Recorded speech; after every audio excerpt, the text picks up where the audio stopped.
Hi guys, let's solve this quadratic equation we have here. To factorize, we'll get our product first.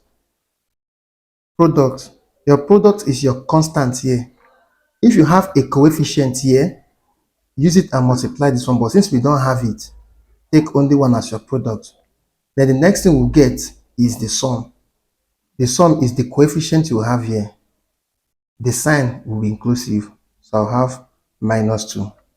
Alright, so what number can I multiply to give me 1?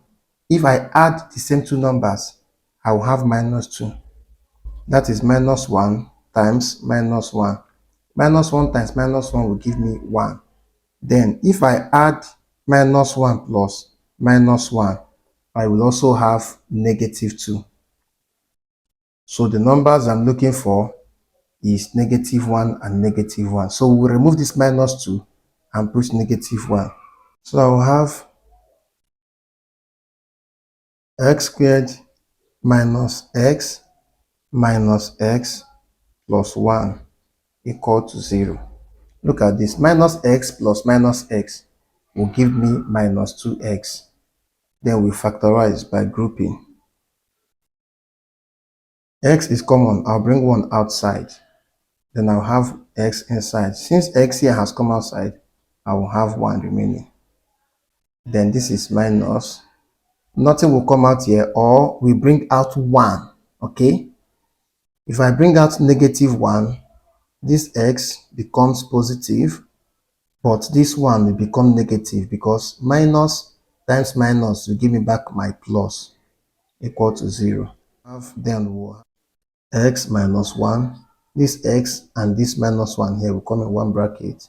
Then this x minus 1 and x minus 1, they are the same thing.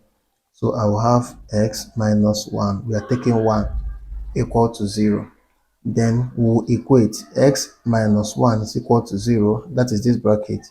Then this one, x minus 1 equal to 0. To get x, we'll add positive 1 to the both sides so that this one here will go over to the right hand side. So my x will be equal to positive 1. X will also be equal to positive 1 here. That is making x the subject formula. So my x is 1. We would have said 1 or 1, but since the both of them are the same, that means x is 1. Thank you so much for watching. Please share this video, subscribe to my YouTube channel, follow me on Facebook, and then my TikTok handle and Instagram handle. Thank you so much. Bye.